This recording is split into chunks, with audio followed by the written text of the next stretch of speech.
প্রিয় পাঠকেরা, তোমরা দেখছো স্বপ্ন পূরণ এডুকেশন চ্যানেল। আমরা প্রতিদিনের মতন আজকেও নিয়ে চলে এসেছি কিছু গুরুত্বপূর্ণ প্রশ্ন উত্তরের ভিডিও নিয়ে বাংলায় গুরুত্বপূর্ণ প্রশ্নোত্তরের ভিডিওগুলো প্রতিদিন পাওয়ার জন্য আমাদের চ্যানেলটি লাইক, কমেন্ট, শেয়ার এবং সাবস্ক্রাইব করে দেবে। সাবস্ক্রাইব করে বেল আইকনটি প্রেস করে নেবে, তাহলে নতুন নতুন ভিডিও নোটিফিকেশনগুলো তোমরা খুব সহজেই পেয়ে যাবে। আপকামিং পরীক্ষার জন্য এই প্রশ্নোত্তরের ভিডিওগুলো কিন্তু খুব গুরুত্বপূর্ণ, তাই ভুলেও কেউ ভিডিওটা স্কিপ করো না, পুরো ভিডিওটা অবশ্যই মনোযোগ সহকারে দেখো। এবং নতুন যারা আমাদের চ্যানেল প্রশ্নোত্তরের ভিডিওগুলো দেখছো তারা অবশ্যই লাইক, কমেন্ট, শেয়ার এবং সাবস্ক্রাইব করে বেল আইকনটি প্রেস করে নিও। তোমরা তোমাদের বন্ধুদের প্রচুর পরিমাণে ভিডিওগুলো শেয়ার করো, যাতে তারাও আপকামিং পরীক্ষায় এই প্রশ্নোত্তরের ভিডিওগুলো পেয়ে উপকৃত হতে পারে। আমাদের ডেসক্রিপশান বক্সে ফেসবুক গ্রুপ, টেলিগ্রাম গ্রুপ এবং হোয়াটসঅ্যাপ গ্রুপের লিঙ্ক দেওয়া আছে, সেখানে গিয়ে সবাই কিন্তু অবশ্যই জয়েন করে নেবে। এবং তোমরা এখনও পর্যন্ত যারা আমাদের চ্যানেলটি লাইক, কমেন্ট, শেয়ার এবং সাবস্ক্রাইব করোনি তারা অবশ্যই লাইক, কমেন্ট, শেয়ার এবং সাবস্ক্রাইব করে দেবে। তোমরা কমেন্ট বক্সে কমেন্ট করে জানিও তোমাদের কোন বিষয়ের ওপর ভিডিওর প্রয়োজন আছে, আমরা সেই বিষয়ের ওপর ভিডিও নিয়ে আসার চেষ্টা করব। এবং তোমরা প্রশ্নগুলো কিন্তু দেখা মাত্রই কমেন্ট বক্সে উত্তর করার চেষ্টা করবে, তাই অযথা সময় নষ্ট না করে চলে আসি আজকের প্রথম প্রশ্নে। আজকের প্রথম প্রশ্ন, 1 নম্বর প্রশ্ন, ভারত শ্রমজীবী পত্রিকা কে প্রকাশ করেন? তোমাদের সামনে 4টে অপশান রয়েছে, 4টে অপশানের মধ্যে সঠিক উত্তরটি হয়ে যাবে অপশান এ, শশীপদ বন্দ্যোপাধ্যায়। ভারত শ্রমজীবী পত্রিকা প্রকাশ করেন শশীপদ বন্দ্যোপাধ্যায়। এর সম্বন্ধে গুরুত্বপূর্ণ তথ্য তোমরা দেখে নাও। ভারত শ্রমজীবী পত্রিকাটি প্রকাশ করেছিলেন শশীপদ বন্দ্যোপাধ্যায়। তিনি 1870 সালে শ্রমিক শিক্ষণ কেন্দ্র বা শ্রমজীবী সমিতি প্রতিষ্ঠা করেন এবং 1774 সালে ভারত শ্রমজীবী নামে 1 পয়সা মূল্যের একটি সচিত্র মাসিক পত্রিকা প্রকাশ করেন। এই পত্রিকায় শিবনাথ শাস্ত্রীর শ্রমজীবী কবিতাটি প্রকাশিত হয়েছিল। শশীপদ বন্দ্যোপাধ্যায় ছিলেন একজন সমাজকর্মী এবং ব্রাহ্ম সমাজের নেতা। তিনি নারী অধিকার ও শিক্ষার প্রসারে এবং ভারতে শ্রমিক কল্যাণে গুরুত্বপূর্ণ ভূমিকা পালন করেন। তিনি শ্রমিক মানুষের মহত্ব এই স্লোগানটি পত্রিকায় প্রচার করতেন। তিনি কিন্তু শ্রমিক মানুষের মহত্ব এই স্লোগানটি পত্রিকায় প্রচার করতেন এবং ব্রাহ্ম সমাজের কিন্তু একজন নেতাও ছিলেন তিনি। পরবর্তী প্রশ্ন, 2 নম্বর প্রশ্ন, মহাত্মা গান্ধীকে কবে হত্যা করা হয়? তোমাদের সামনে 4টে অপশান রয়েছে, 4টে অপশানের মধ্যে সঠিক উত্তরটি হয়ে যাবে অপশান বি,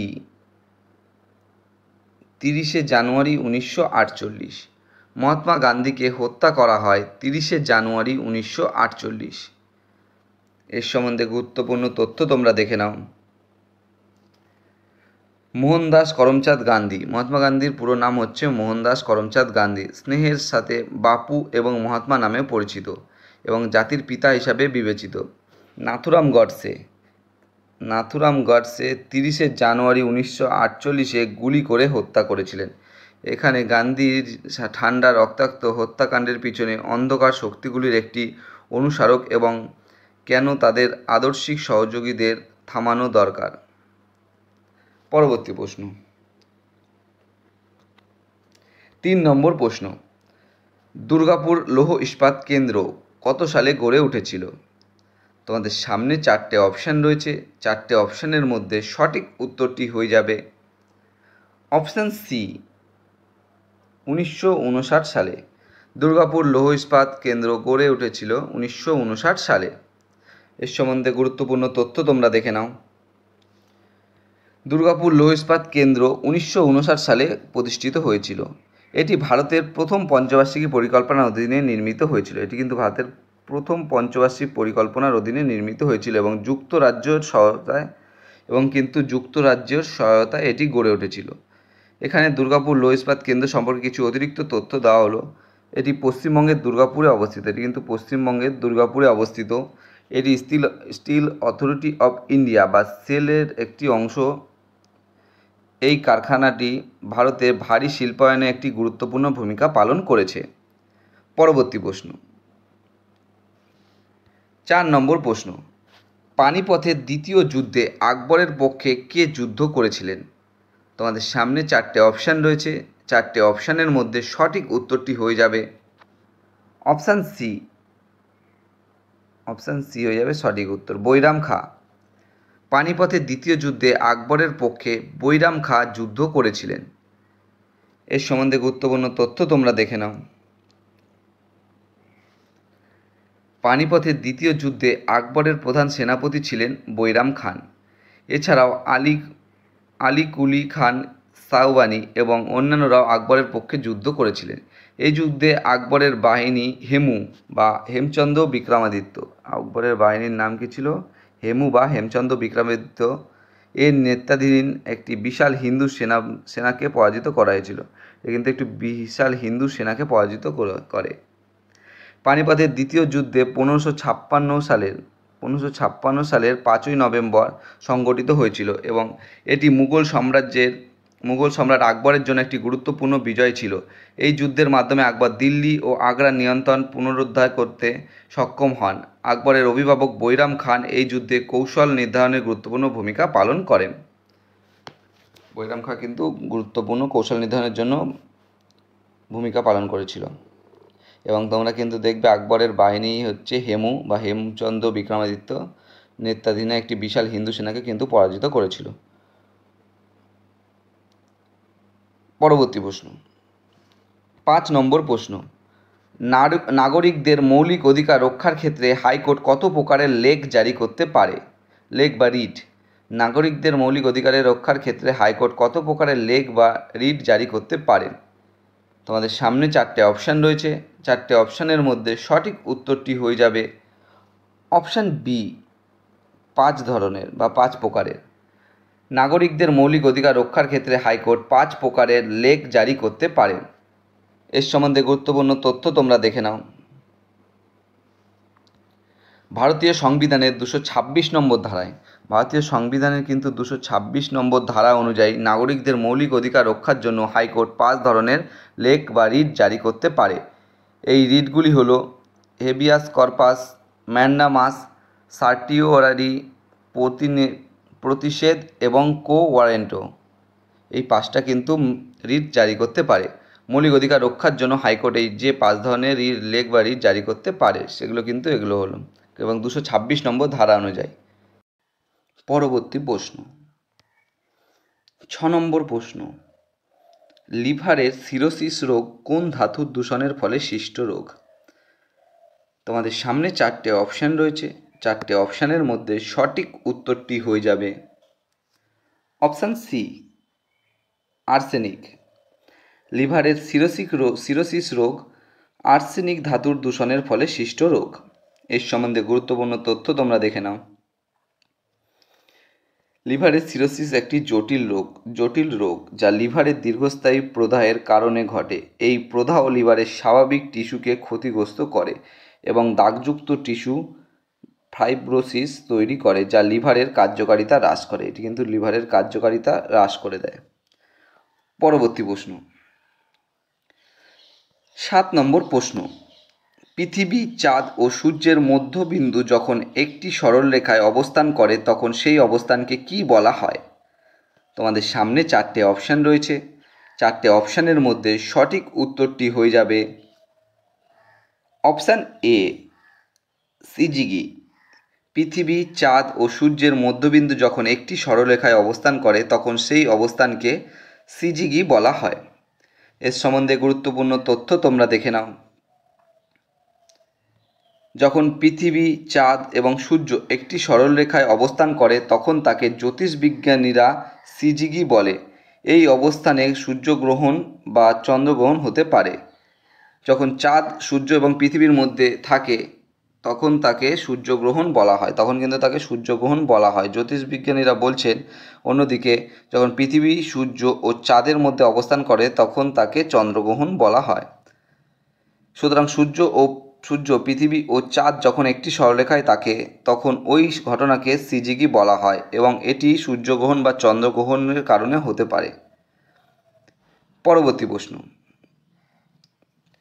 8 নম্বর প্রশ্ন, গণপরিষদ কবে আমাদের জাতীয় পতাকা গ্রহণ করে? তোমাদের সামনে 4টে অপশান রয়েছে, 4টে অপশানের মধ্যে সঠিক উত্তরটি হয়ে যাবে অপশান ডি 22শে জুলাই 1947। গণপরিষদ আমাদের জাতীয় পতাকা গ্রহণ করেন 22শে জুলাই 1947। এর সম্বন্ধে গুরুত্বপূর্ণ তথ্য তোমরা দেখে নাও। গণপরিষদ 22শে জুলাই 1947 সালে ভারতের জাতীয় পতাকা গ্রহণ করে।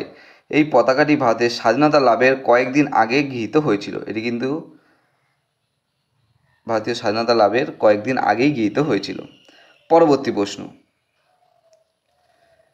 9 নম্বর প্রশ্ন, 1920 সালে ভারতীয় ট্রেড ইউনিয়ন কংগ্রেসের প্রথম সভাপতি কে ছিলেন? তোমাদের সামনে 4টে অপশান রয়েছে। 4টে অপশানের মধ্যে সঠিক উত্তরটি হয়ে যাবে অপশান সি। অপশান সি হয়ে যাবে সঠিক উত্তর, লালা লাজপত রায়। এখানে কিন্তু সঠিক উত্তরটা হয়ে যাবে অপশান সি, লালা লাজপত রায়। 1920 সালে ভারতীয় ট্রেড ইউনিয়ন কংগ্রেসের প্রথম সভাপতি ছিলেন লালা লাজপত রায়। লালা লাজপত কিন্তু প্রথম সভাপতি ছিলেন। এর সম্বন্ধে গুরুত্বপূর্ণ তথ্য তোমরা দেখে নাও। প্রতিষ্ঠাতা সম্মেলন 31শে অক্টোবর 1920।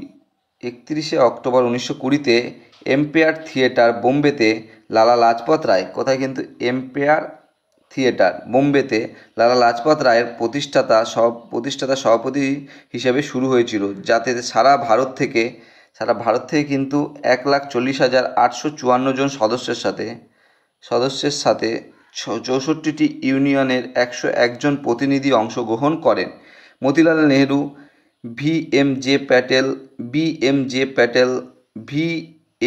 প্যাটেল, মতিলাল নেহেরু, জেনি প্যাটেল এরাও কিন্তু অংশগ্রহণ করেছিলেন। তাহলে 31শে অক্টোবর 1920 সালে এম্পায়ার থিয়েটারে বোম্বেতে শুরু হয়েছিল এবং প্রথম ভারত থেকে 1,40,854 জন সদস্যের সাথে 64টি ইউনিয়নের 101 জন প্রতিনিধি অংশগ্রহণ করেছিলেন। পরবর্তী প্রশ্ন, 10 নম্বর প্রশ্ন এবং আজকের শেষ প্রশ্ন, কবে নাগরিকদের ভোটদানের বয়স 21 বছর থেকে কমিয়ে 18 বছর করা হয়েছে? তোমাদের সামনে 4টে অপশান রয়েছে। 4টে অপশানের মধ্যে সঠিক উত্তরটি হয়ে যাবে অপশান এ। এখানে কিন্তু অপশানটা ভুল আছে বন্ধুরা, উত্তরটা হয়ে যাবে 1979 সালে। 1979 সালে ভোটদানের বয়স 21 বছর থেকে কমিয়ে 18 বছর করা হয়েছে। এর সম্বন্ধে গুরুত্বপূর্ণ তথ্য তোমরা দেখে নাও। নাগরিকদের ভোটদানের বয়স 21 বছর থেকে কমিয়ে 18 বছর করা হয়েছিল 1979 সালের 28শে ফেব্রুয়ারিতে। এই সংশোধনটি সংবিধানের 61তম সংশোধন হিসাবে পরিচিত। এই সংশোধনের মাধ্যমে ভোটাধিকারের আরও প্রসারিত করা হয়েছিল এবং তরুণ নাগরিকদের রাজনৈতিক প্রক্রিয়ায় অংশগ্রহণের সুযোগ আরও বৃদ্ধি করা হয়েছিল। এটা কিন্তু 1979 সালের 28শে ফেব্রুয়ারি হয়েছিল এবং 61তম সংবিধান সংশোধনের মাধ্যমে। বন্ধুরা, তোমাদের জন্য আজকে এই কটাই প্রশ্নোত্তর ছিল। প্রশ্নোত্তরগুলো পেয়ে যদি তোমরা উপকৃত হয়ে থাকো, অবশ্যই আমাদের চ্যানেলটি লাইক, কমেন্ট, শেয়ার এবং সাবস্ক্রাইব করে দিও। সাবস্ক্রাইব করে বেল আইকনটি প্রেস করে নিও, তাহলে নতুন নতুন ভিডিও নোটিফিকেশনগুলো তোমরা খুব সহজেই পেয়ে যাবে। এবং নতুন যারা আমাদের চ্যানেলে প্রশ্নোত্তরের ভিডিওগুলো দেখছো, তারা অবশ্যই লাইক, কমেন্ট, শেয়ার এবং সাবস্ক্রাইব করে বেল আইকনটি প্রেস করে নিও। এবং তোমরা তোমাদের বন্ধুদের প্রচুর পরিমাণে ভিডিওগুলো শেয়ার করো, যাতে তারাও আপকামিং পরীক্ষায় প্রশ্নোত্তরের ভিডিওগুলো পেয়ে উপকৃত হতে পারে।